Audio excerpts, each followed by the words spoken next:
Благодарам за репликата, колешке Лазареска. Верувајте, немам време за да демнам Facebook препукувања, но знам дека општина Охрид домакински работи и затоа се раздолжува после цели 30 години.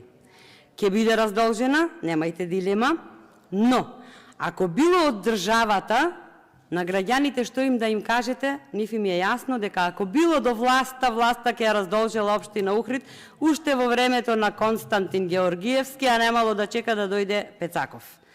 Да, градоначалниците можат и работат домакински.